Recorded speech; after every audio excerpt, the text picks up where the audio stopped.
Hey everybody, my name is Nikhil, and I just released this visual for my new track, Leave It All Behind. And today I'm going to show you exactly how I made it in DaVinci Resolve. Everything from textures and fonts to blend modes and motion, so you can create a lyric video that feels more like an art piece and less like a PowerPoint presentation. Let's dive in. So first, before I ever even opened Resolve, I had a vision. This song is nostalgic. It's about letting go of the past, so I wanted the visuals to reflect that. Grainy textures, soft flares, warm colors, something that feels like it's playing on a dusty projector in your childhood bedroom. Don't skip this part. Even if your tools are simple, if your intent is strong, your video will hit way harder. The first thing I dropped in, the album cover, obviously, but it looked kind of floaty on black. You need a canvas behind it, something that feels intentional. Here's my trick to picking a good background color. Use a color picker to grab the dominant color from your album art. I'm using ColorZilla, that's free in the Chrome extension store, but you can use any extension that works for you. Then go to coolers.co, spelled like this, and then paste that hex code that you get from the color panel right down here into the first slot, lock it, and then just keep hitting spacebar. Boom, infinite color palettes that actually look good together.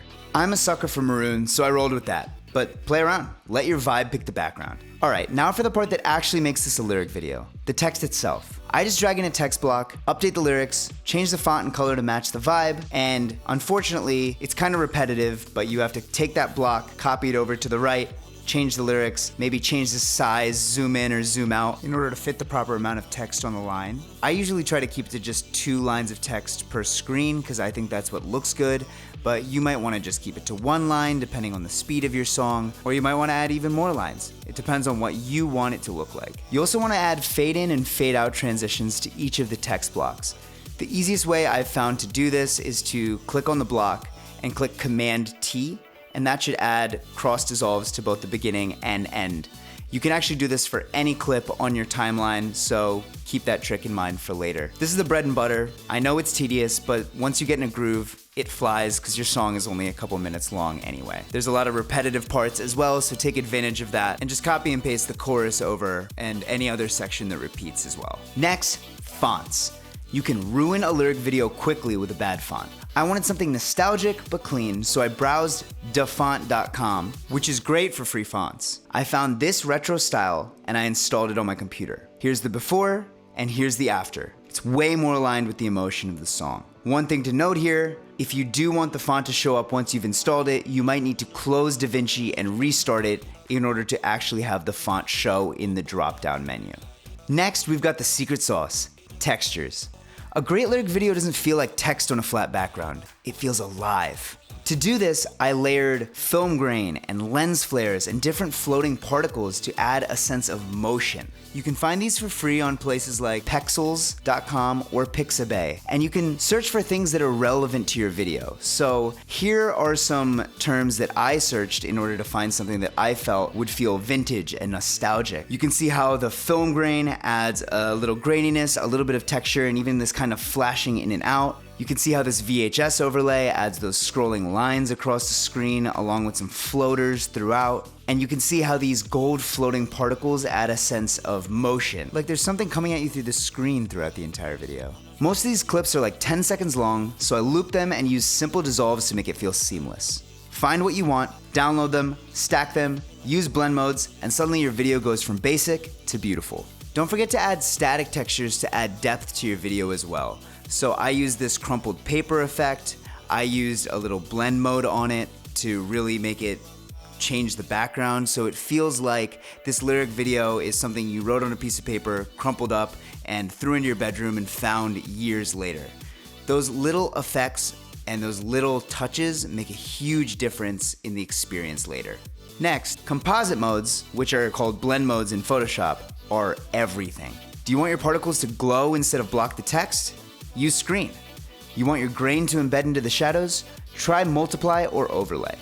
They glue everything together and give it that cinematic finish, so it's not just a bunch of random videos that you've compiled together. Next, keep it moving. No one wants to watch a static lyric video for 3 minutes.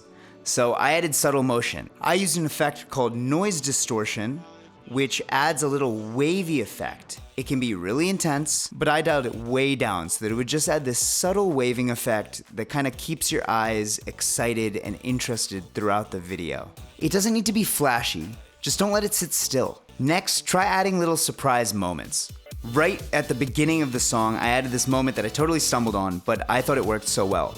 I wanted the album cover to kind of burn into the screen and show up, so I tried different wipe transitions and dissolve transitions, but nothing was really working until I actually went and looked through the different transition types. So if you click on this little translucent rectangle at the beginning of the clip, that is a transition. If you go and look in the drop-down menu, you can find dip to color dissolve, and I just used a warm yellow tone on this. And with the lens flare video underneath it, it made the album cover look like it was burning back onto the screen and being actually put there by the lens flare, and I thought that was a really cool effect. Complete accident, but honestly one of my favorite parts. Final tip, always include a 20-second end screen. I made mine with an adjustment clip. I right-clicked it, I changed the clip duration to 20 seconds so I knew how long that end screen would be, and I laid it over the top right at the end of my song. Then I rearranged the layout and I added call to actions for subscribe and watch more and to actually go stream my song on streaming platforms. And I made sure the layout felt clean and cohesive overall. A much easier way to do this than the struggle I went through is to just use Canva templates. You can search for YouTube end screen. You will find a lot of really cool options with a lot of different cool vibes and even some animations that you can throw in there that really make it pop and stand out. I liked making mine from scratch just to match the rest of the vibe of the music video, but Canva templates are a much simpler option. So that's how I made this lyric video, with textures, motion, and a little bit of obsessive design energy. If you found this helpful, like, subscribe, and comment below if you want more tutorial videos like this. And if you haven't yet, go watch the full lyric video for Leave It All Behind and stream the single on Spotify and all streaming platforms. I put a lot into it and I think you're gonna like it. Until next time, everybody.